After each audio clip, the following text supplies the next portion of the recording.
Welcome back to the Tears of Fire podcast, a podcast where I go over the Last Dragon Chronicles by Chris DeLacy. And today we got the book 4 review with Miss Kaylee. Hi. The Fire Eternal. I started this podcast because I couldn't find any media, period, with it when I wanted to interact with the series again. No podcasts. There was one YouTube video over a decade old and only 7 minutes long. No audiobooks or anything, so I figured, why not create it myself? I appreciate you guys being on this journey with me. I hope you had a safe flight in and hit no turbulence. And with that, let's get into the show.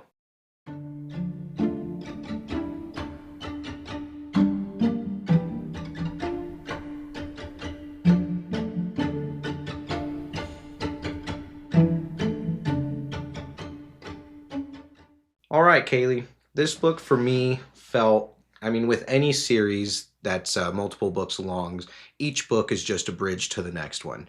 This one felt more filler episode to me than anything.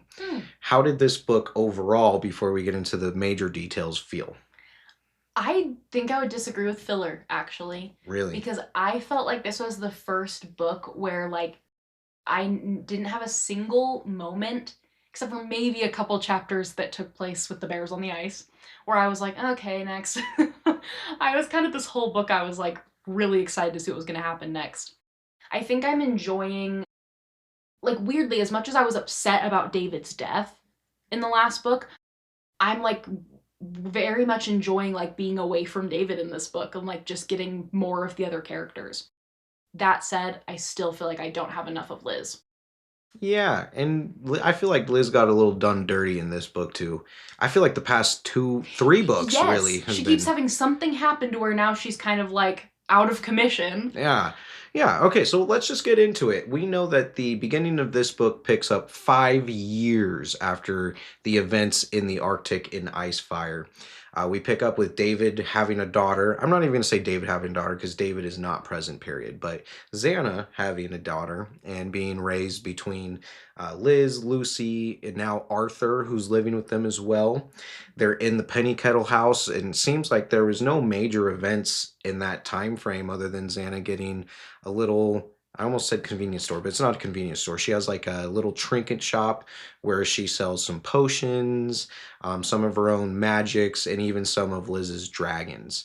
And when you read that about little Lexa and her using Gretel in the shop too, did you have any thoughts on that, or was that cool? I think when we first met, when we first learned that Xana was a Sybil and all that, I instantly started thinking about how, if I were her, this is exactly what I'd do. And I thought that before I even read that she started doing that. I was like, I would have a little shop and I'd do all my little fun witchy things and I'd make money off of it. To read that that's what she was doing, I was like, yes, absolutely.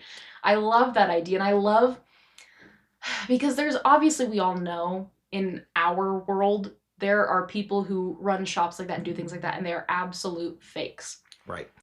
I love to think that maybe one of those shops you run into, there might be an actual witch or an actual Sybil that's running that thing.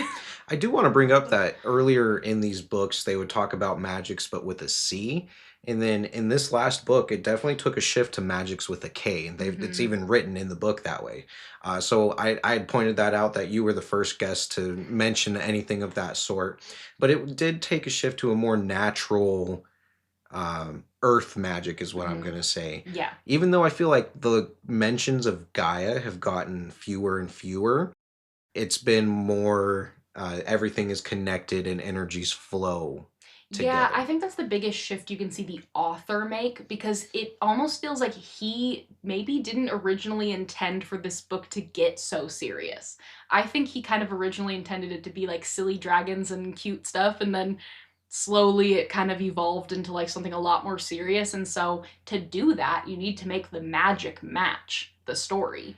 And unfortunately, magic with a C is magic for children, and magic with a K is that's real life shit. I think you hit the nail on the head, because I was saying the same thing with the girls from the Aragon and Back Again, Darren and Lucy, go look at them. But I don't think he had this planned when he was writing David originally, because in the first book, when he's having David write a story about squirrels, we didn't get any sprinkles or foreshadowing of David being this otherworldly being that we now know he is. Because we Hmm. get the revelation that even before he was speared through the heart with the ice and had the magic of Gwaine sewn through him or through his blood vessels, or however they wanted to explain him coming back with the bears being in all four cardinal directions and then doing some weird ritual. Still don't quite understand. I don't think they explained how he came back from No. through the Fane world. But now they're saying that he's originally a Fane and he's from Yeah, that he was world to never begin with. from this world, which I can tell you for a fact that was not David's original intention as a character. There is no way that the same guy that wrote about squirrels was ever intended to be some otherworldly. And I don't think there's anything wrong with that. I don't think there's anything wrong with an author changing the story to match where they've decided they'd like it to go. But sometimes you can tell that that wasn't the original intention. Right. Well, you also got to keep it semi-consistent, because Hmm. we'll get into the book some more. So, as we also get introduced to these characters 5 years later, there's a new character that enters the fold, Tam Farrell. I've had very strong opinions on this podcast, and I've said several times that I'm in the stance of fuck Tam, and he's gotten better as the story has progressed, but I still have some awkward vibes and feelings. But Tam comes in as a reporter who's now trying to uncover David's story, and he's trying to go back into David's history, but he can't get anything past the what was the college records of him. Hmm. And so Lucy runs away from home. She's taking this information over to Tam, who Tam at this time had actually had his memories taken away because he was trying to, I would say, flirt with Xana a little bit or be smooth with her, and not tell her the complete truth in order to get the information he wanted. Uh, but then Lucy repairs his memory using her dragon Gwendolyn, which I thought that was interesting because she's a tech dragon, not necessarily healer dragon or Right. anything of that fashion, but she was able to essentially download these Hmm. memories. And maybe you can clear this up for me. What I essentially got is she didn't give Tam his own memories back. No. She gave him Lucy's memory, so he kind of saw Yes, it from a yeah, third she point of she view. gave him every memory of Lucy's that involved him. Right. So that, which unfortunately carried the fact that Lucy kind of had a crush on him, so he knew that. Yeah, and I guess that should be brought up too. 'Cause so my whole bad feeling and bad vibes were with Tam was that I was getting the feeling that he was almost flirting with this 16-year-old, and we do know that there was no ill actions took. He never um crossed that line of being a predator No. per se. I see that whole thing as honestly something that's a little bit more weird to me with the author than weird with Tam as a character. Because I think Tam was not flirting, I think he was teasing her because he only ever said anything like that to her after finding out she had a crush on him. Right. So I think he was more teasing her, and then obviously later on she kisses him to like bring him out of unconsciousness. He didn't kiss her. Right. So I don't think really on his end there was anything predatory. I think he was always just teasing. But I always just look at an author or a writer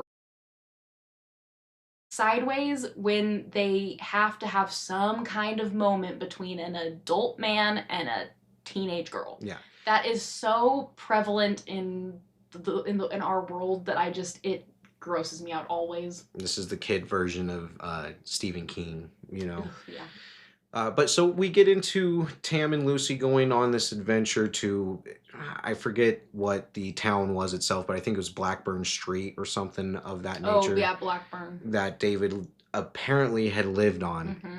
And when they get there, there is no house that was number 4. It goes straight from 6 to 2. And when they look up this address, there's a time rift that transports Lucy to the folly, and then Tam eventually follows her in, even though Xana had been there to stop the whole thing. Um, but so that I wanted to get to that point to Hmm. say that that was the inconsistencies with David. There was no mentions of Yeah. this. And in the first book, I know it's been over a year since we've done that, but I remember when David was moving in, his parents didn't help him move into Liz because obviously he doesn't have parents, Hmm. but it was his friend's father who had like a rodent removal Hmm. business and they were using that van. So if David didn't have a previous life to this, how could he have that friend? Right. Like who was that person Yeah, and that how? was a Yeah. plot hole missed, really, or unexplained, or Hmm. I don't know, overlooked by the author. It should have been caught by the editor as Yeah. well.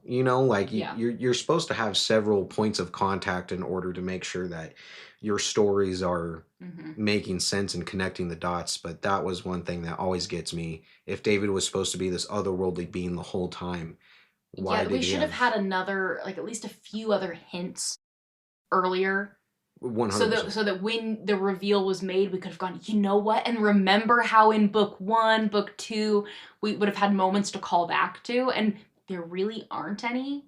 Yeah. And I know throughout this whole series when I've been talking, I've said that David has made me feel like he's a 16-year-old boy fumbling around, mostly when he's dealing Mm-hmm. with the girls in his life. Mm-hmm. But that's all. If he was an otherworldly being, he wouldn't know how to interact with them. It would be more awkward of the sense of he's not saying anything or reciprocating. Right, or he just wouldn't have interest. Yes, he just That's wouldn't have ultimately what I interest. would see. If you were like a higher ascended, like you kind of wouldn't have like worldly desires like that. You'd just be like, all right, girls. Yeah. And if his whole point was that he was trying to make a child, I I don't know. It just doesn't really add up. Yeah. And then in this book, I think it was not the author. It was Arthur saying that Alexa is part Fane as well, Hmm. and that he believes she's the major conductor in all Right, of that she this. chose her parents. In which case, how could she choose her parents if David is not of this world? Right. She wouldn't have had him to pick. Yeah, yeah, exactly. She would And have only had Xana and then been like, well, okay, mom, you gotta find someone cool, I guess. I think he was trying to go the route Arthur was trying to go the route of saying that she's Fane just like David, but then that would mean that they're from the same place, and Right. wouldn't they know each other? And Right. if David could enter the world as Right. essentially a Why couldn't 20-year-old. she? Why did she have to be born for to two? Yeah. Yeah, and then go through this storyline in this book as a 5-year-old, Yeah. I you feel like know? there's got to be something that makes that make sense. Yeah. And then with this book has a lot of perspective changes too, because like you were saying, we spend a lot of time with the polar bears going back and forth. Hmm. We know that we didn't get the reveal that Ingvar was David. Obviously, I had inklings and kind of Hmm. remembered some things here and there. But I didn't like how there was to me it didn't feel like there was a real explanation on how Ingvar and David were able to come back, because we know Ingvar Hmm. was legitimately turned to ash by the dragon at the end of Firestar, and then David was spared through the heart. So I understand that David had a body, but Ingvar didn't, unless I'm misremembering that. And when they died in the Arctic, how could they have been joined other than their souls? And I think that's what it is. I think David technically no longer has an actual physical body. I think he just has representations, which is why he's able to switch back and forth. Because Bergstrom's obviously the same way, because how could he have been a man that lived for hundreds of years? Right. You know, they had all those old records of him, like literally him, but then now he's alive today. That doesn't make sense. So I don't think it is I mean, it's a physical body in the sense that he can exist in the physical world and people can touch him and he can, interact, but I don't think it's a literal, like, physical mortal body. I think Yeah. it's just a suit basically for him Yeah. to Almost wear. like the if anybody reads the Percy Jackson series, the Olympian gods can kind of choose their form and make them be 20 foot tall or normal human size of that nature, but it's not necessarily like you were saying, a mortal body that somebody could Mm-hmm. wound in that sense. But yeah, so we get that travel. I kind of did like at least Avril, the storytelling bear. Mm-hmm. I thought sometimes the way that he would interact with David was interesting. I would have liked a little bit more questioning from him, in maybe a little bit more exploration of the past because we got Mhm. him asking questions and kind of thinking about it. We got that interaction with Sedna, the Mhm. mermaid water Yeah, goddess. that was awesome. But I feel like we didn't really get much from Avril or Kalar. How are you pronouncing that? Is it Kalar Okay, or I've been Kalar? saying Kalar. Oh, interesting. Okay, because I've been saying Kalar. Yeah, I have no So idea. I've been saying Kalar because that just felt the best to me. yeah. But I've been saying Avril. Oh, okay. Yeah, Interesting. Interesting. Hmm. I Yeah. have no clue. I mean, honestly, a lot of times AI is pronounced as I, so it might even be Kylar Interesting. because that's often how That the is AI true. combination is Yeah, we've pronounced. got a So it little guy. honestly could even be Kylar. I have no idea. We've got a little guy in the family whose name is Kai. It's spelled Yeah, yeah, Kai. So yeah, yeah. that makes total sense. Uh, but Kalar, I didn't feel like we got anything from him, man. He was just there just to be there. He was just there to be the brute force muscle. Didn't really feel like he had. I know he's supposed to be a bear, but it didn't seem like he had anything else going for. It didn't seem he had a purpose other than the author needing brute force. I sort of disagree. Interesting. I kind of feel like he was there to represent the type of person that truly does exist that's like that. That they're like, okay, I'm just gonna be loyal to you and I'm just gonna be your fighter. Like I I call to One Piece personally for that. And if you're familiar with One Piece, the anime, like that's Zoro to Luffy. Okay. Zoro is just like, hey, I'm your guy. I don't have to necessarily even have a good reason or a reason that makes sense to you. I'm your guy. I decided I'm gonna be loyal to you, so I am. And like I like characters like that that just that there's just something in them that just says, hey, once I've made up my mind who I'm gonna be loyal to, who I'll fight battles for, I'm doing it. Hmm. I love characters like that, so I That's actually really liked I that. mean, that's a good point. I felt like the Bears could have had a bigger part, period. I guess I was disappointed because I love Bears. I've always Hmm. thought that they've had a little bit more to them than just being lumbering oafs. And the fact that the whole point of the Bears were to gather in the Arctic, and David says that they literally can do nothing was strange. Yeah, yeah. That's a lot of questions. I kind of was like, well, then what was even the point? I Y- don't know. Yeah, that's I guess that's how I was feeling. Is like, what's the point of this? Unless the Bears, because at this point, I don't remember what happens to the Bears. Right, right. And I'm like, I'm there's got to be something. yeah.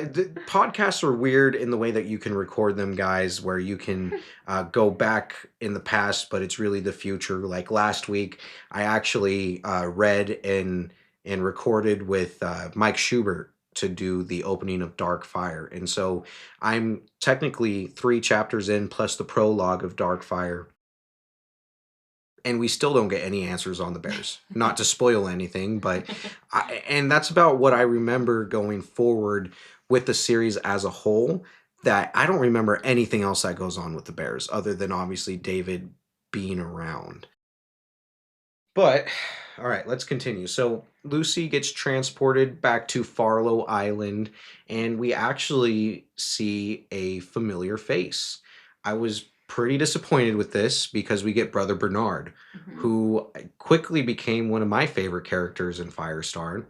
Hmm. But we didn't even see him being taken over by the Fane in this book. We just showed up and he was already, I'm going to say, mind controlled by the bad faction of them called the Ix. How have you been pronouncing it? The Yeah, Ix that's or how the Is? I've been Okay. saying X. Okay, cool. Yeah, that was one question that we had last weekend. But yeah, so I've been saying Ix. They force Lucy to create what they called the Darkling. And it's a similar concept to creating the Penny Kettle Dragons, but instead of using clay, she's sitting there using obsidian. And it's more described as instead of molding it with her hands, as Liz had taught her with the clay, she's hovering her hands around the obsidian and using her mind and imagining the shape of it, is Hmm. at least what I pictured. Yeah. Yeah. Okay, and I also don't understand how they said that this was supposed to be the anti-dragons and that these are quadruple the size of the penny kettle dragons. Mhm. We know the penny kettle dragons are supposed to be about 10 inches. So these things are, about 40, we'll just say roughly 4 feet. But if I'm correct in imagining the real dragons, like what Gwaine proper would be, I don't see how anything that's 4 feet tall could compare, threaten, or defeat a monstrosity of a dragon. I know, I just see them as like the flying monkeys from The Wizard of Oz. I'm Yeah. like, I guess in a big group they could do some damage, but like, as far as a one-on-one, they don't think they've got anything on them. Yeah, and from what I understand, at the end of the book, we'll jump just a little bit ahead and then we'll fly back, but there was only one created. Yeah. And even then, it was kind of left up in the air as to what happened to it. It kind of just disappeared. Well, yeah, and then well, and that was the whole thing too was, she created it without the heart, and so it wasn't able to actually come to life or whatever. And I thought, I was like, okay, well, she obviously did that intentionally because Lucy's smart. She obviously intentionally created it without, and I was hoping even before we knew that, like when they said there was a piece left over, I was like, I'm hoping so badly that she left out like a key piece, then like this is gonna like help them in some way. And Tam recognized it too. He was like, yes, like Lucy, like I'm so proud of you for like thinking ahead and like, she left this piece out. But then that thing she did literally stabbed them in the back. Yeah. And like, so I was like, okay, wait, was that intentional then? Because like did she really do that on purpose, and then now they have this weapon for her to use, like because they didn't know that she would do that, that she would leave a piece out. Right. And so like it's just like it like conveniently worked for them and against them at the same time, both sides. And I would think if they were mind controlling Lucy, I know they had to let her have some semblance of free will so that she could create it and use her magics. Hmm. But I would assume if they're inside of her brain, they would be able to see, like, oh, she's planning, she's scheming Right, something. right, like how did she get that past them if she had to use her mind to create it and they're in her mind? Yeah. Yeah. All right. So now that I we don't skipped ahead, let's know. skip a little bit back. After Lucy creates this thing, Uh, well, actually, even more before that, there's another perspective jump back to the Bears. David goes after Sedna, asks Sedna to bring back the Eye of Gawain that's been sunk to the bottom of the ocean with the Tooth of Ragnar. Mhm. After they make a deal to give back Sedna her beauty, which David actually lies about. I know. That was kind of messed up. And the Raven King, the Raven guy, I don't know Yeah. what you want to describe it as, does come back and is saying that David's deceiving her, which he was being honest about. He said that he would give Sedna her beauty back, and David just dumped these fingers that said you'll know which ones are which by the ones that hit the seafloor Mhm. first are the evil ones, and the Mhm. ones that take a little bit longer. And I think was it Guilana or was it one of the bears saying, "Well, that's a lie because it's Uh-huh. going to just take her forever They're like, for that to she's happen." never gonna, and he's like, well, yeah. Yeah, which is messed up. And then they do bring Guilana back. David, at first, well, David doesn't isn't even the one that changes her back to human form. She's stuck in crow form. He tells the bears to keep her in ice at first, but she's eventually freed so that she can lead them to the what I'm going to say is the heart of the white fire. And so then after that, he's asking Guilana to go protect Alexa and saying that she's got a big role to play in all of this. So that's David's plan is he releases everyone and he wants to use the ice fire to use the collective people's or humanity to feel I'm going to say empathy towards the global change and how the ice caps are melting and just make sure that it's on everybody's mind more than uh, what is the average is what I would say. Um, yeah, am I skipping over anything? Do you have any notes that you want to go over the parts that we've covered? Mm, the only thing I had before that was less like lore story heavy stuff and more like emotional character development stuff. Yeah, kind of no, happened earlier. please. Um, one thing I just found, I don't know, interesting. We have to bring up my Chekhov's gun thing because I I want to know if maybe you have an answer that I just missed Okay. somehow. But first, I wanted to say I had a really hard time with the way that Liz and Xana were treating Lucy, not believing that David was dead. That really, like, really bothered me because on one hand, like, yeah, no, it's not nice to give false hope to someone that, had a child with him and was in love with him. And that was kind of, Liz's thing of like, Lucy, like, stop putting this idea out there. Like, it's just like people, we need to like be able to let go and grieve and move on. But Lucy knew him longer than Xana did. Right. She had every right to feel just whatever feelings she was feeling. And if she believes that he was alive, she was entitled to that belief. And she was right. She was right, and you know what? I can understand Xana not believing it because Xana was there when he was killed, right? Mm-hmm. She saw him being speared through the Right, heart. She right, held him as he was dying. right. As for Liz, Liz has been around Magix enough, has been Yes. around Guilana enough, Mm-hmm. has brought to life Lucy from an egg, Uh-huh. and Grockle, she birthed a little dragon Yeah, now, yeah. that I would think that she would have either some beliefs or some knowledge that Absolutely. David would be able to survive somehow, especially that we got David's explanation on, oh, it was Gwen's fire tear that was Right. stuck in the ice that helped me Right. It's revive. shocking to me that Liz didn't consider that. Yeah, Like, at really? all. And I literally wrote that. I wrote, like, referring to Lucy, her life is filled with magic. I would find it hard to believe he was dead too if I were her. Yeah. And obviously, since I had read this series before, I knew that he was going to come back in some shape and form. Mm-hmm.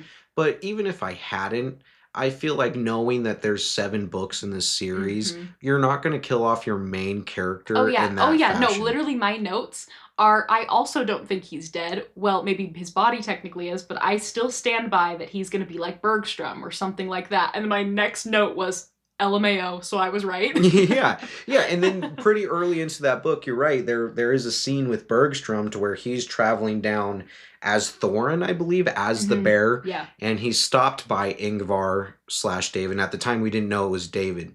I think that was the first time that he transforms into a human, though. But we don't get the reveal it's David. They don't give us a name or anything. Just say that he has blue eyes. Right. And so of course you're like, okay, why would you point that out If it's not if David. not Yeah, David? exactly. But then we get that ominous scene where David's trying to be otherworldly and saying Mm-hmm. that I am taking your spot. Essentially, your time's up.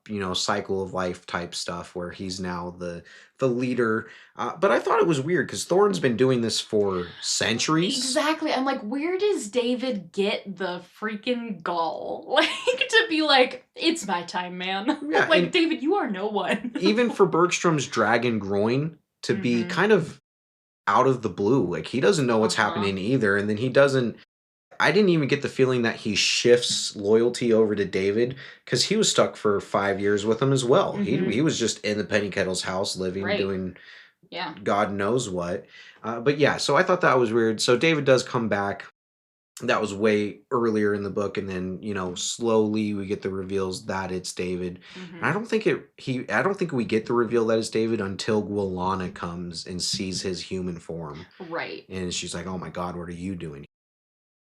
But so we can get into now. Lucy is getting transported back right Mm-hmm. after she's done creating the Ix. Xana's on her way back too. She gets stuck in traffic. Mm-hmm. Guilana is sent over there to help her. She has to teach Xana to go into bird form because traffic is just at a dead stop. Yeah. Xana's seeing all these people getting out of their cars now. They're starting to walk towards this trance that they're in, and everybody's congregating at the Penny Kettle's house.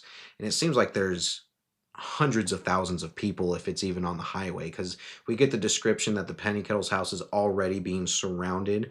But if Xana's, at least 30 or 40 miles away in the highway stop, these people are all carrying David's book. She tries to interact with one of the cars next to her. the mother and the daughter are saying like, "Don't you know? Can't you feel it's Uh-huh. happening?" They're pointing towards David's book, saying that this is it. And then this is kind of the last chapter, which was really fucking long. I don't know how you felt about it, but the last chapter had so many different perspective changes and so long. I didn't think it needed to. I think he could Mm, split it up into three chapters because the way yeah, that I was describing it is we understand that it's supposed to be happening at the same time, right? right, And I think that's why he put it in the same chapter. But there's nothing to stop him from saying, while this was happening right. over at the Penny Kettle house, Yeah. to me that would have been easier and you didn't have to have Or I this. would at least have appreciated like a physical symbol to break it up instead of just spaces. Yeah, I yeah, was like, yeah, so you just hit enter, enter, and then like, yeah. And then so all of these big events happen one right after mm-hmm, the other. Lucy gets transported back.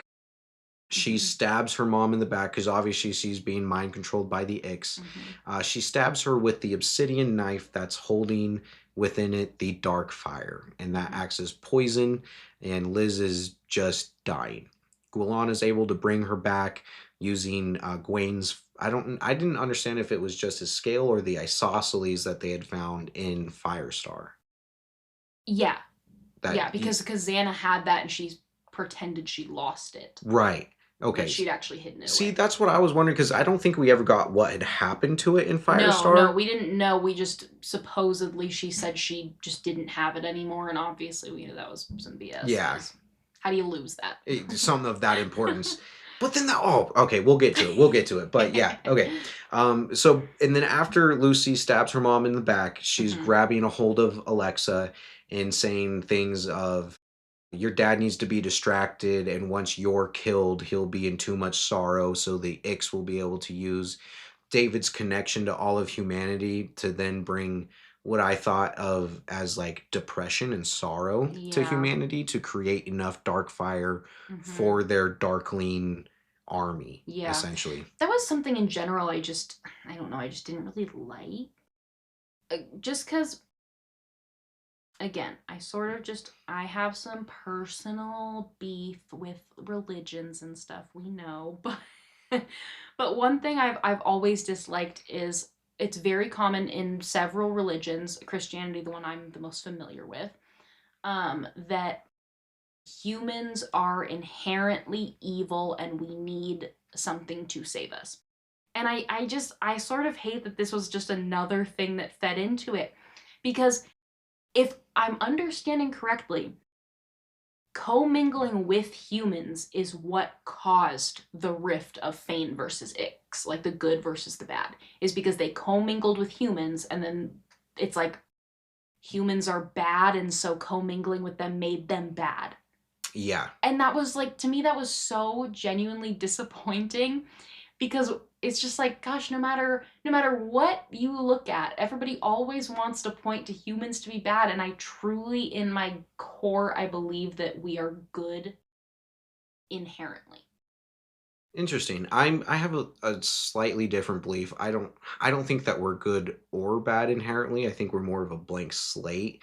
Fair. And then the way that you're brought up kind of sways you. But I can see how you're if you are a blank slate, I think it's easier for you to go down the path of good natured than evil natured. I think evil natured, there's that whole thing of nature versus nurture, Mm-hmm. right? I think evil, air quotations, evil has to be more nurtured than anything. I think you have Hmm. to breed that into somebody and teach hate Yeah. and Oh no, absolutely, teach. because we see that in kids all the time. Kids tend to inherently start out thinking the more innocent thing unless they're taught otherwise. Right, exactly. Kids are by nature curious. Right. Yeah, kids see differences as purely that, differences. They don't see them as wrong Right. or right. I They mean, just see them as different. with my own personal experience, I now have a little guy in my life that's 6 years old, and he asks a million and one questions. He just wants to know why this is happening, why is that happening, which then eventually gets me down to the road of, dude, I don't know. The Egyptians made it that way, 5,000, who freaking knows? But one thing what I can appoint why I'm bringing this up is because I'm really into sports myself, Hmm. right? I love the 49ers. I love the Giants. I'm like a Bay Area fan, right? And so I when I was bringing him into it and we started watching these sports, I would tell him in the most simplest forms that he would know because he watches like the cartoon superheroes, Yeah. like he'll watch the Avengers, he'll watch that kind of stuff. And so I'll tell him the 49ers are Spider-Man. They're the good guy. And the Seahawks are Doc Ock or the Green Goblin. And so that's inherently bad. And now I almost feel kind of bad because he'll go to school talking about you can't like the Seahawks, they're the bad guys, and he was telling his teacher that, and so again, there it is, right? Inherently, he was just curious, and he wants Hmm. to be like me, and he wants to Right, and be you put cool. your thinking and your mindset and your Yeah, opinions so onto I've had to him. start training myself to be like, dude, you can have your own thoughts and opinions. This Well, is just hey, I mean, how. it'll still happen. I remember I was the only kid that kind of cared about sports, and my dad clung on to that for his life. But one day I just decided that I was just going to purposely try to piss him off. And so any team that he was rooting for, I went, "Oh no, I like the other team." Yeah, Just and I was a kid and I was like, "Nah, this is more fun to yeah, me." And so, he'll develop his own opinions one way or another, whether soon it's to piss enough. you off or to make you happy or to just do his own thing. Right. And but so I just wanted to bring that up to at least with my own personal experience connect that I do think inherently you're right, we're good Mhm. because he was just curious. He Yeah. didn't know better. Yeah. He just wanted to understand why and Yeah, then and I I painted his yeah. vision of being bad. Yeah. And you're already grown. You have reasons that you have, those biases, right?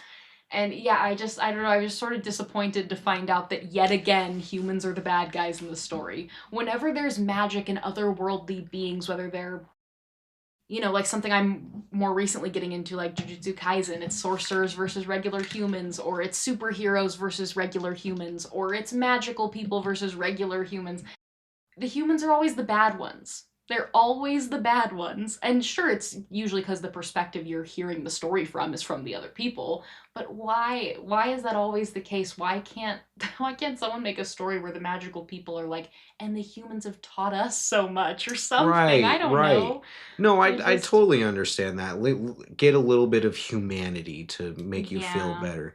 Um, I think that's interesting in just media period because I remember reading the Aragon series and I was having a similar conversation with the Aragon girls on how they said that they don't like the portrayal of elves because the elves are supposed to be these perfect beings and in order for Aragon to be a better writer, he goes through this ritual that hasn't been done in thousands of years. Like it's even rare for elves to go through this ritual.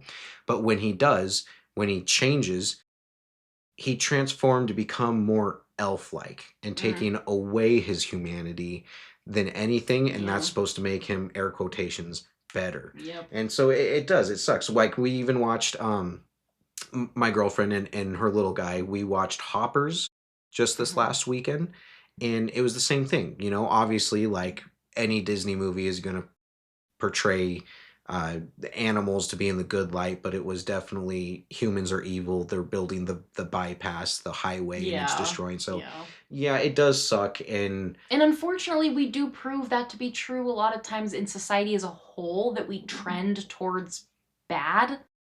But I think individually, I don't think humans are bad. I don't think so either. I think in the grand scheme of things, you know, no matter how you feel about big pharma, it- medicine has come a long way. And in my opinion, that's for the betterment of people, right? We Well, want to take yeah, and away it's sickness. greed that turns it into something else. Yes. And I guess that's I don't know. I get, and sometimes don't get me wrong, I get it. Like I get why humans are the bad guys in certain stories. I think for this, because this was about like our inherent goodness, it wasn't about like because like a story about like environmentalism in theory, of course you can see that humans are the bad ones because we're our greed and our our very like now mindset keeps us from being able to see how this will affect the future and how this will affect other living beings that aren't us. And like that is something that, is a problem. And I can see that. But with this, it was like this was them commingling into like humans' very nature and it made them bad. I was like, damn, like there wasn't even like a catalyst. It was just their inherent selves. And I was like, didn't even give us a freaking Yeah, and chance. then they decided that because when they commingled with them, those people were becoming too powerful just Right. by being able to better themselves and better the Right. human Well, it race. very much reminded me of like the Adam and Eve story. You know, Interesting, yeah, they the they tree of get they get knowledge. this knowledge, and now all of a sudden they're bad for that.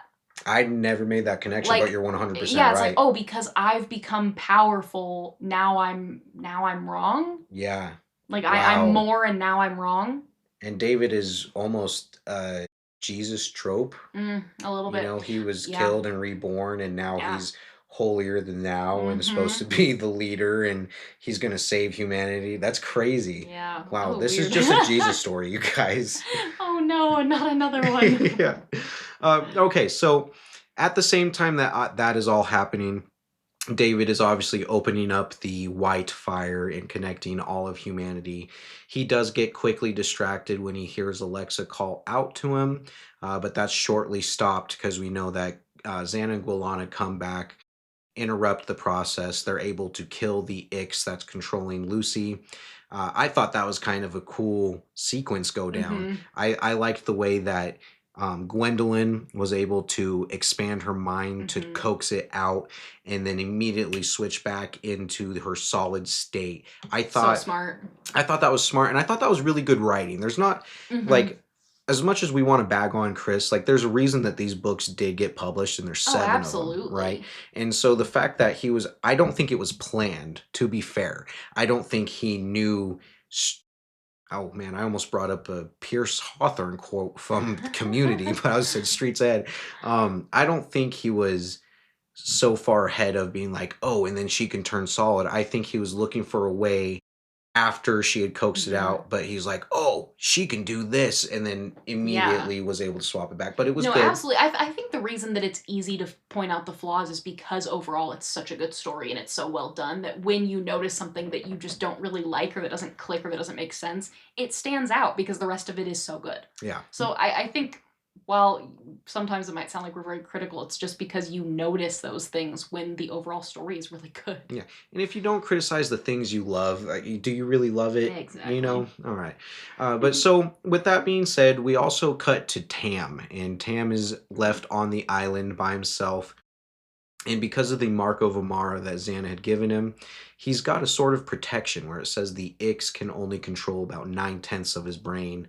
And he's still got a little bit left back there resisting, and they create a unbroken chain between all of these monks and the stones, and at the same time that all of humanity is in this weird trance and singing this hum, the monks are doing it as well, and they bring back a dragon, but only from what I understood in like a projection form. She was stuck in her time, but they could hear her roar. They could feel the warmth of her fire even though it wasn't really harming them in any way. But during that as well, we get this process interrupted because Tam is able to pull away. He had enough wherewithal and enough brain power to say, this is wrong. I can't go through with it. And then out of nowhere, it starts snowing. And Mm-hmm. these snowflakes are in the shape of polar bears. And then he hears an otherworldly voice, which has been happening quite often to everybody. Lucy's Mm-hmm. heard it, Xana's heard it, the polar bears have heard it. The only person that hasn't is David. And so this is my thought, is that it is David's voice somehow, even though Mm. for the longest time before our interaction with Tam, I thought it was maybe Gaia, because we haven't necessarily had a mention of her that Yeah, much. not in a while. But then Tam has 2 snowflakes land on each palm of his hand in the shape of polar bears, like I said, and the voice says, "This is my gift to you."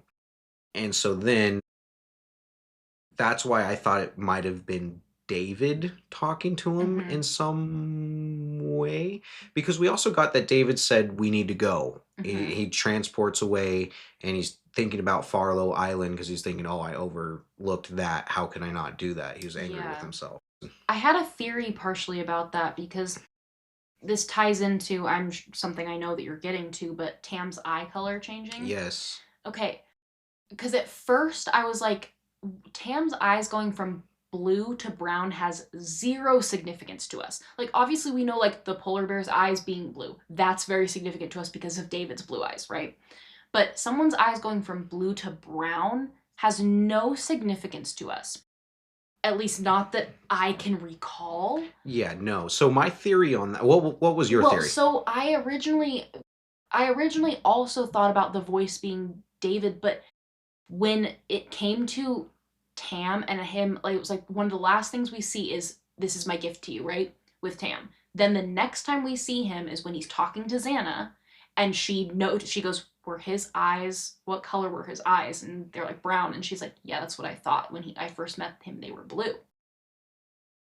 So now I'm starting to wonder: is the voice now? Is it Gaia? Is it somebody else whose eyes are brown? And that person is now influenced, and that's why Guilana senses that She's met him before. she's met him before. It's not Tam that she's met before. It's whoever now is influencing him. Is I don't know exactly if it's someone like straight up controlling him now, or if it's just a strong influence. And why would it be someone that Guilana doesn't like? Yeah. That's another thing. She's clearly not happy about that she feels she knows him. Yeah. So, yeah, that's the whole interesting. We get that Tam's able to pull away, and that's that gift. And then we kind of end the story with Guilana saving Liz. They're coming back. And then, okay, so that was the end of it, right? Oh, how did the book end? Because there was that epilogue that was really long, Yeah, the too. epilogue was basically just kind of how things are healing with after Liz being, whatever, and then David visits Liz, and Yeah. then David and Xana meet in the. Yeah. So I think essentially the book ends the actual not the epilogue, the actual book, technically the way that Chris wanted it. I thought the epilogue shouldn't have been an epilogue. I Yeah. honestly, I thought it was It unnecessary. felt like just more of the book. Yeah, exactly. Yeah. Anyway, um the book ends with essentially everything just kind of stopping for Mm-hmm. no reason because of the snow. The Ixer disappeared. Nobody's heard from Tam. Arthur tries to contact his people over at Mm-hmm. Farlow Island. Nothing goes on. I think I'm technically in the epilogue, so we'll just move on to Yeah. that. um Liz is still in and out of consciousness. She's Mm-hmm. healing. Quilana is there. Also, Liz is pregnant. There was no Yeah. mention of I that, know. and a natural born too. Although So I have to say, I love Guilana being upset that it's a boy. yeah. Well, And being like, because boys can be troublesome, especially if they're given too much power. And I'm like, well, girl, you're not wrong there. Like, you're not wrong there. well, that makes me that also hit me too. I had questions on that because we know that at least when they're eggs, Mm-hmm. right? The girls turn out to be like Lucy, where they're Mm-hmm. carbon copies and can be taught the Yeah. magic and everything. But then we're told that if they're an egg and it's a boy, it's a dragon Right. dragon. So then when it's natural birth like this, we've never been told the consequences or the benefits of that period. Yeah, like we don't know what they'll inherit, Yeah, if yes. anything. So what does that mean by this child being too powerful? I think it's more of Guilana just her history with powerful men probably just isn't good. Which that would And make so sense. she's just like a boy and he's in a magic family, like great, what's he gonna do? What's his Yeah. problem gonna be? Yeah, and so eventually, as Liz is starting to get better, we do get the reappearance of Tam. Mm-hmm. He knocks on the door. We do have the interaction with Guilana. Guilana kind of grabs him by the face and says that she's seen him before, gets hesitant, and then she takes off to Mm-hmm. the Scottish island, Farlow Island. Mm-hmm. With that, we also get that she took the scale with her that Xana Mm-hmm. didn't take, and the obsidian knife. And this is what I wanted to talk about too, is Xana must have just been too haywire or too emotional, because how do you not, you know that these are powerful magical items, and I Mhm. understand that the knife she thought was played its part and it was no longer useful. Xana is naive. Yeah, Xana is consistently naive but the in this scale, story. we know that the scale has power, Uh-huh. period. So why let that out of your sight? I know. Guilana was able to just pocket that Uh-huh. thing, and then Xana thinks that throwing away the knife, to me, I know. to me, for one, Guilana kind of shows her cards by saying, Yeah. "Oh, don't sell it, don't do that." Right. And so Xana's And you like, "Oh, still just think toss." it's safe in the trash Yeah, bin? but in my mind, before we even got to that part, my mind was it's already been a conduit.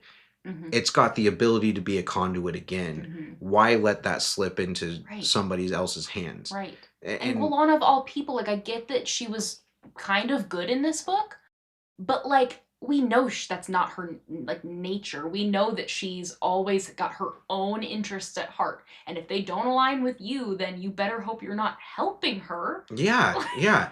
Oh man, and it also makes me wonder like how much magic Gulana still has, because obviously she wasn't able to Right. trade She's to. very dependent on other people. She's been very dependent on Liz, then Xana, then tried to be on David and realized he wasn't going to have that. Like, yeah, Right. she's consistently been dependent on other people to be able to be magical. So, yeah, how much does she really have left on her own? Yeah, because we know that she couldn't change back to her human form. Xana had to do that for Hmm. her.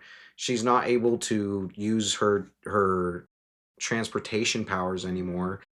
She had to have Henry set up all this traveling for her to go Right. and do all this research. But so Guilana disappears. Xana has a conversation with Tam in which she realizes another thing that made me feel weird and like David had to be involved somehow was because when Tam was visiting with her, Tam said and brought up how he has this need to protect her, and was it her and Lucy or her and Alexa? I think it was Lucy. I thought it was Lucy too. Yeah.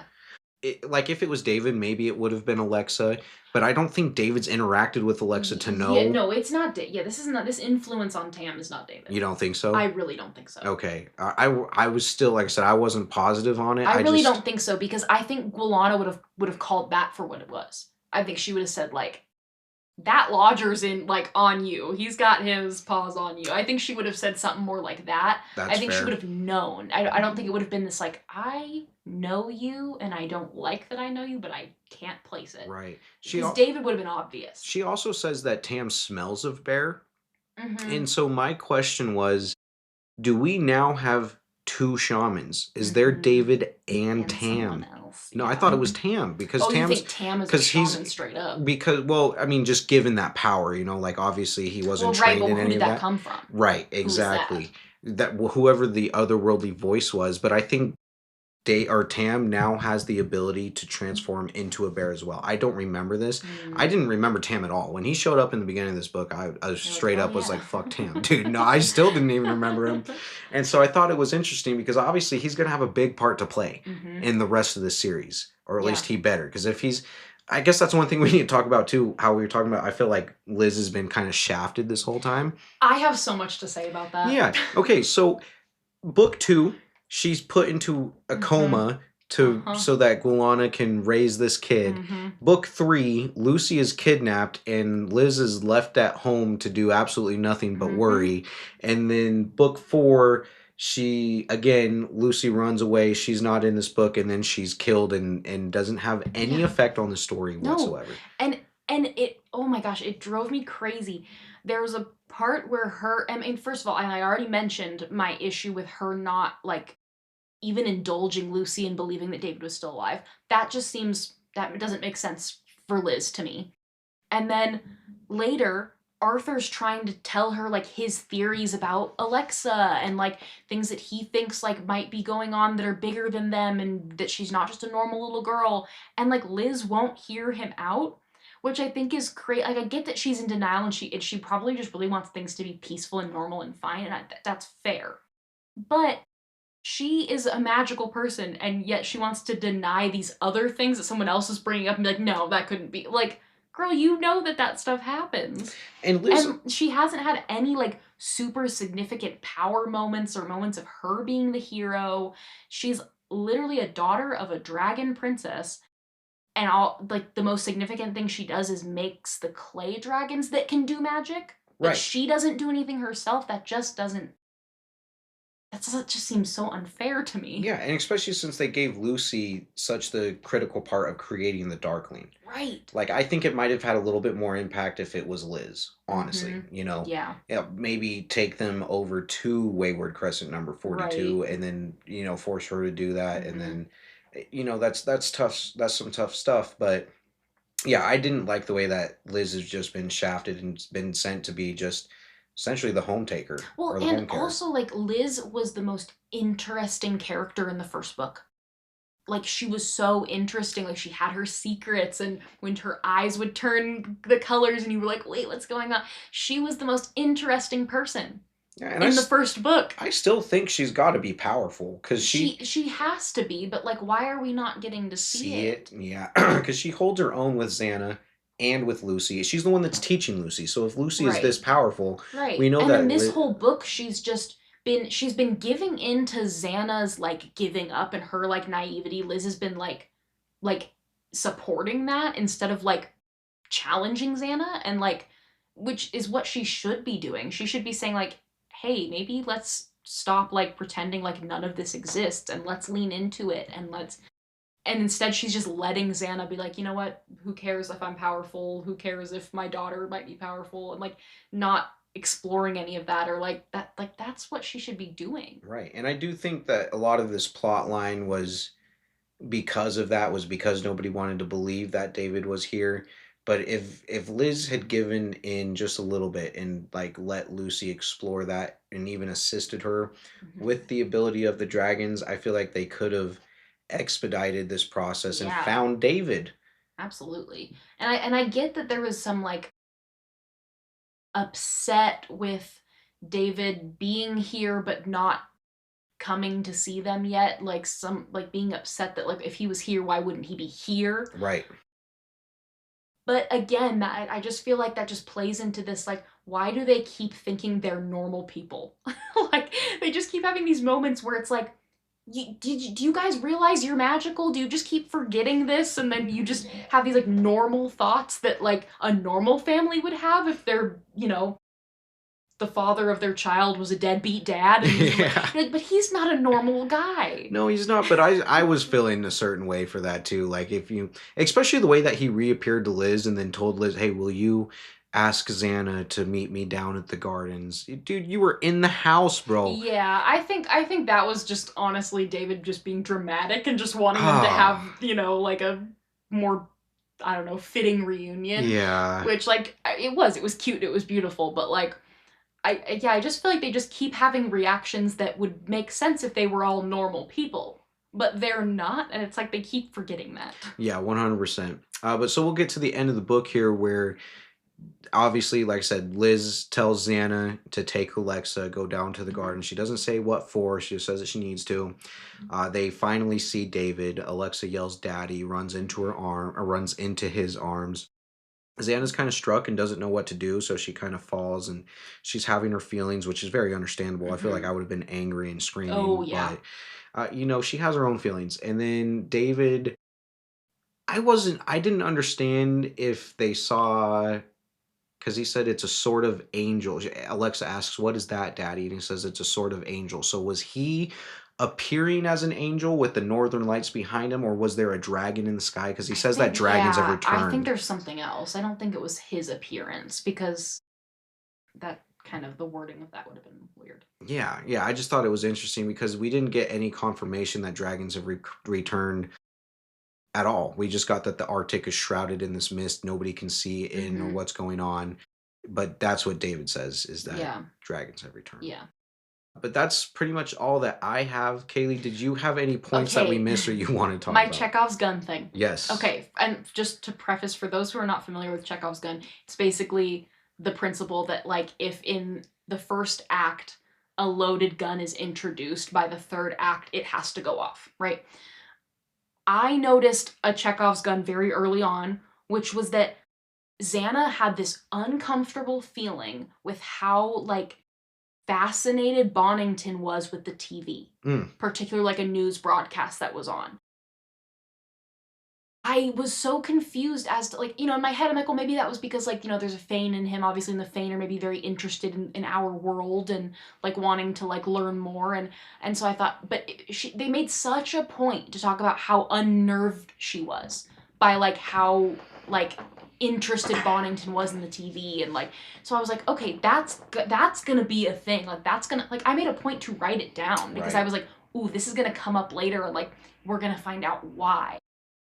Never touches on it again? I think I could be totally wrong, but what that makes me think of is we know that since both Bonington and Arthur had been commingled with the Fane, Mhm. they're able to, Bonington was like his Yeah, eyes yeah, when yeah. they're able to touch and see Yeah, that. that was cool. So maybe, do you think that could have been Bonington's way of gathering the information so that Arthur could see See, it? I could see that kind of, but it doesn't explain why Xana would feel unnerved Yeah, about it, because Xana adores Arthur. right. And so if there was any connection to Arthur in this, I think she would be feeling like more like interested, not like weirded out. And so it just never, like, the gun never went off. I was like, okay, you're introducing this idea that something with Bonington and the TV, and, like, he's very, like, interested, that this is going to lead to something, and it has to be obvious for it to be a gun going off, right? Right. And it just never felt like, I was like, where was my moment of, No, I like, can agree with and that. maybe it's going to be later on that we're going to figure out why that is, but I feel like it never happened, and I was kind of disappointed because I thought that was going to, like, turn into something. I was I just I sort have of a feeling that disappointed. it will, because honestly, what we're getting into, Darkfire, Hmm. is my favorite book of the series. It's honestly what made me remember this series so much, Yeah. and so we're kind of getting into the thick of the story now. So I wouldn't be surprised if it comes up into Darkfire, Yeah. especially with the way that I'm Bonington hoping it ended. does, because I'm like, that they made such a point to point that out. And then, Especially having a cat that can transform well, into yeah, other cats, and yeah, yeah, exactly. yeah, it's pretty freaking cool. All right, is there anything else that we missed? Okay, not necessarily, but I wrote something down in the middle of reading this book that I don't know, it was just a thought that I had. And it's sort of random, but I don't know. I just know that you would appreciate this, and I'm sure people that are interested in these topics would maybe also.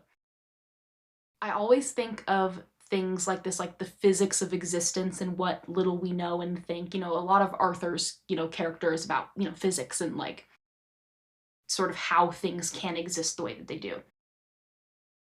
And I always think there has to be more magic, like things that I just want so desperately to be real, like we've talked about in other episodes I've been on. And then I sort of had a thought that, like, maybe the life that we understand is incredibly magical. But because it's normal to us, we don't think of it as so. So we make up things even more fantastical because we're bored. Hmm. I just sort of had a moment of realizing, like, the bonds that we can have, like, with life and other humans, and those moments where you just strangely are on the same page as someone else. And I think I had this thought because it happened with my mom when she was visiting me recently. We I had something I really wanted to tell her, and it's something that I wanted to tell her for years and just hadn't been able to, and just didn't know how to say it. And I had told my husband literally the day before. I said, I wish that she would just say, is there something that you wish I knew about you that I don't know, something you want to tell me? Because that would just open the door and make this easier for me, because I don't know how to start the conversation. And then I'm sitting with my mom, and we're just talking about random stuff, and suddenly she goes, I had a thought. Is there anything you wish I knew about you that you want to talk about, you want to tell me? And it was just one of those moments where you're like, okay, there is magic in this world, right? Because how on earth did I literally say this exact phrase to my husband, and my mom says it? And then we end up having this conversation where I tell her this thing that's been really hard for me to say, and it's a beautiful conversation, and it's made us so much closer. And, like, it was just kind of one of those things, like, just because it's normal doesn't mean it's not special. And, like, I just sometimes I think, like, maybe the reason that we don't think our world is magical is because we just don't appreciate the magic that is there enough. Yeah. And I'm like, maybe the way for me to have the magical moments that I want so badly to have is to lean into the things that I take for granted. I think there's a lot to that about our world being more magical than we can even comprehend because 100 years ago, if you told somebody that we have a device that we can hold in our hand, Yeah. that we can instantly send a message and a complete thought to somebody who's all the way across the Or an world, image. or an image, Yeah. that's exactly what's standing right here in front of Mm-hmm. you, and it being an exact copy, that would sound like magic. That would sound Right. like science fiction. That would sound Right. impossible. But now we Yeah. have a phone. Right. If you told somebody 200 years ago that one day we're going to have these huge creations that are made out of metal but can fly with over 200 people in Yeah. them, that would be magical. We Mm-hmm. take a lot of stuff for granted, even though we can do things that other, what should I say, other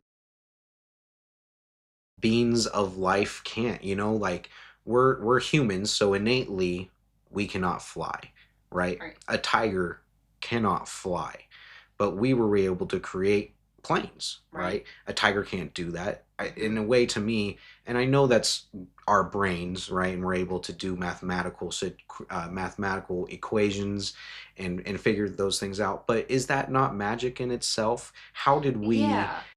Well, and I mean, yeah, because the people who leaned into that, that they had their brains were kind of wired to think that way, and they leaned into that, and those turned into, the people we look, like the creators of all of those crazy technologies that we have now, right? That was them leaning into the magic that they had in their brains, and some of us, we may not be wired that way, but I think like the magic that we're missing is that stuff I was talking about, where like it's just those like normal human connections and interactions that you either take for granted or you don't explore deep enough, because emotions are probably still one of the most difficult things for humans to understand. Because there's people who can like see auras, and there's people who can read minds, and I, oh, don't get me wrong, I know a lot of those people are fake, but there's a lot of them that are real. And I think we all have something where we kind of have a little bit of maybe something that we think is magical about us, or maybe that we've not allowed ourselves to see it that way. But like, if you leaned into that, would your life get a little more magical? I think so. I think you're limited by, I guess, just your own processes and what you want to believe. Yeah. But if you leave yourself open to it, Mm-hmm. things become way easier and way more possible. So Yeah, well, I like I consider you somebody who has this, and I'm gonna call it magic because that's what I want to call it, this magic to be able to make your dreams come true.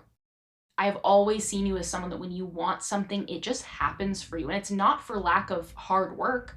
You put in the work, but you never allowed your brain to tell you that it's not worth it or that it's not going to happen. And I've never for once doubted that, because you are so confident. And I don't think I don't think enough people understand that is a superpower. It is, because so many people don't get the things they want in life because they're not willing to accept that it's even possible. And I know, like, for me, I think I need to lean into the intuition that I have more. I'm so often right about things that I had just a feeling about, but I think I'm scared of being correct sometimes in things, or I'm scared of, if I'm right about this, what does that mean? What does that mean for me if I have this intuition and then it comes true?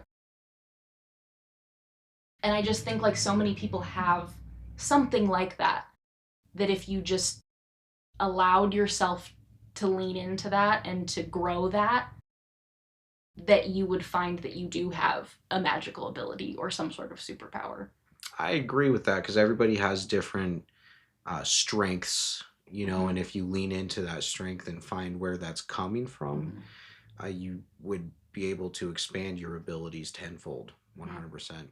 I appreciate you saying that because I mean everybody goes through periods where they don't feel like they have the confidence, or Of there's a little course. bit of insecurity. But a lot one thing that's really helped is just the people around me. Mhm. It's hard, like you said. I feel like, knock on some wood, and I don't mean to toot my own horn, but yeah, I do get a lot of the things that I wish for and really want to happen. But I think I have such a good support system around me, being my amazing friends and my family, that haven't necessarily told me no.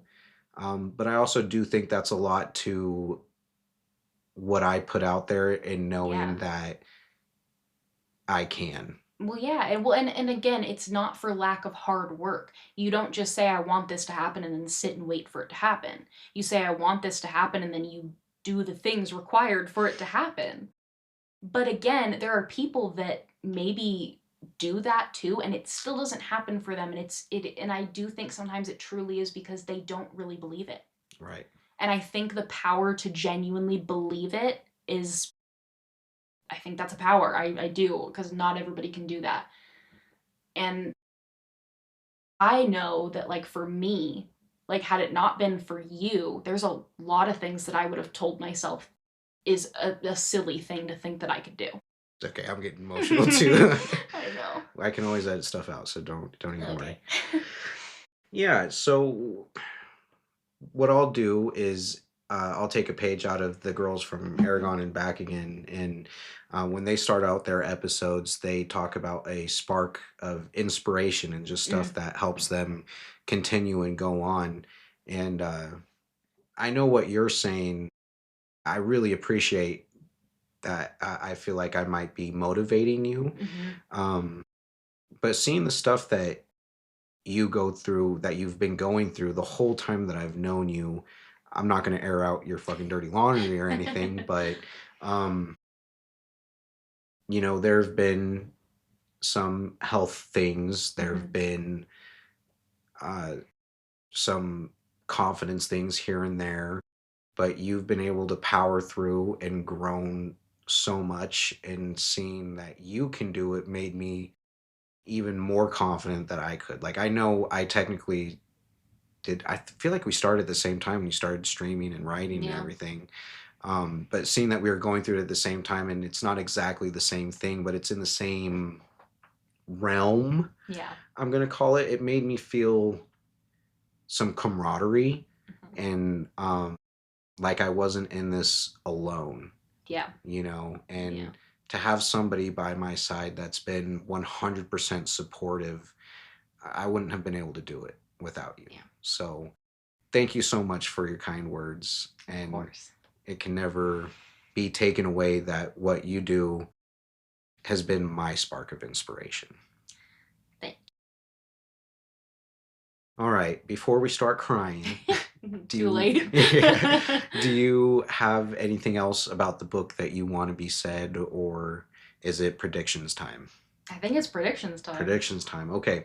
So going into Darkfire, what are some things that you want to see? Okay, well, we've already touched on Liz. I want to see Liz come into her power or show us her power. I feel like we just haven't even been seen the full depth of her. Wait, hold on. I am so sorry because you were talking about Chekhov's gun and not Oh being yeah. fired. I thought of another one. Oh, okay. Fucking Grace. Yeah. They brought Grace up and then Nothing happened. There was no communication from what I understood. Nothing yeah, was they was said. gonna try to reach out to Grace and then we got no follow Well, up. we got that. It wasn't Gadzooks, it was Graith. Graith got the connection. He Right. connected to Grace. Right. But nothing was But said and nothing happened. yeah. So, yeah. Sorry, not to No, interrupt no, you, you're but right. That's another one. We need yeah. to see what happens with that. I want to see what happens with Bonnington's weird TV thing. I don't really know exactly what to even call it. Some part of me is wondering if the Fane are going to be able to, like, commingle with technology. Oh, You interesting. know what I mean? And, like, be Yeah. able to broadcast things. I don't know. That's kind of like where I'm maybe going with. I'm like literally piecing it together as I'm talking. But yeah, I want to see that. I want to see Liz. I want to see Grace. Yeah, what the heck was going on with that?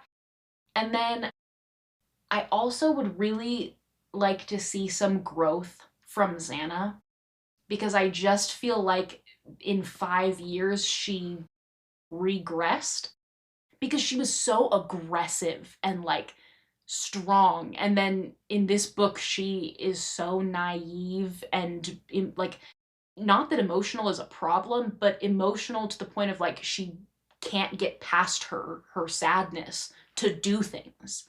Like I want to see some growth from Xana. I want to see her step back into who she was before a little Right. bit. Because the only thing that's really changed is her being a mother, and in my mind, I would think that would make her more, uh, just have like a stronger will, you Right. know? Right. Yeah, I want to see growth there. I want to see I want to see Lucy continue to on her path. I think her path is going well. I don't feel like we're missing much from Lucy because I mean what she was 11 and now she's 16. Yeah. Like what can you even expect? It's not like she's going to do anything crazy. So I feel like, her rebellious side I love. I love her being like, "No, I don't care that you women are going to be like, no, we just need to be calm and everything's, and she was like, screw that. Like I'm going to explore the things that I think are going on. I'm going to dive deeper. I don't care what you think." And I feel like Lucy is really like reining it in for the women here. Like she's doing the thing that needs to be done. I'm excited to see where Lucy goes too. I kind of remember a little bit, and she becomes a bigger character. Yeah, and then I mean like a straight up prediction, not just what I want to see, but I so badly want this influence on Tam to be a Gaia connection. And I don't know if I'm necessarily predicting that or if I just want that to be the case, but I want to say I'm predicting it that it's going to be some Gaia connection because that was something that I thought was going to be bigger than it has been, and so I'm like this has to be the link, right? Yeah. I'm also curious to see where Alexa goes because they're trying to make her to be so big, but she's 5. Right. So Right. there's that. All right, let's end with the question. I had two in mind, but we're gonna stick with this one. Of We already have talked about your dragon, her name, what type she'd be, her color. Hmm. So would you want how Liz has her clay dragon Gwaine, but then there's also Gwaine proper, who was the last dragon. Would you want your dragon to have a, I'm going to call it a mirror as a Hmm. real dragon, or would you want her to be unique and just yours? I think I would want her to just be mine. I, and I think part of that is says to my nature of I like to have things that are special to just me. I've always been that way. I feel like I've always need to have something that's special that's mine. And I think I would be almost disappointed to find out that she had a source kind of. I'd be like, "No, I thought she was my brainchild. I thought she was Yeah, my," and then you're telling me I was influenced by something. right. I As much as it would be exciting, I think I'd be like because I wouldn't have the connection with the real her. You know what I mean? Yes, That I would have yes. with the one that's mine. So I think it would almost make it feel like, do I now have less of a bond because there's a source? Or was there more of a bond because the source was me? It's You know? interesting. So that makes me have another question. I'm just Okay. going to ask you it now, but I want you to hold on to it because I'll Okay. ask you it at the end of Darkfire because I Okay. think the end of Darkfire will be good. Um, with that being said, with you wanting to her to be unique and to you, Hmm. if you had the ability like the Fane, would you want to commingle with her, or would you want her to be completely separate so you guys can have Mm. that different talk or different connection versus being one? Air quotations. Yeah. Okay. I'll think about it. Okay. Well, with that being said, Kaylee, do you have anything that you'd like to mention that you're working on, or anything you'd like to say to the audience? I would like to say, we did kind of mention my personal projects and my streaming has taken a back seat. A big part of that is just some health stuff that I've been dealing with. Another part of that is the fact that our internet just sucks really bad and it's really difficult for me to stream without it getting completely destroyed and ruined. Um, but that said, I am working on some things. I'm kind of rebranding a little bit. Um, new username, new everything. So you will see me soon. All right.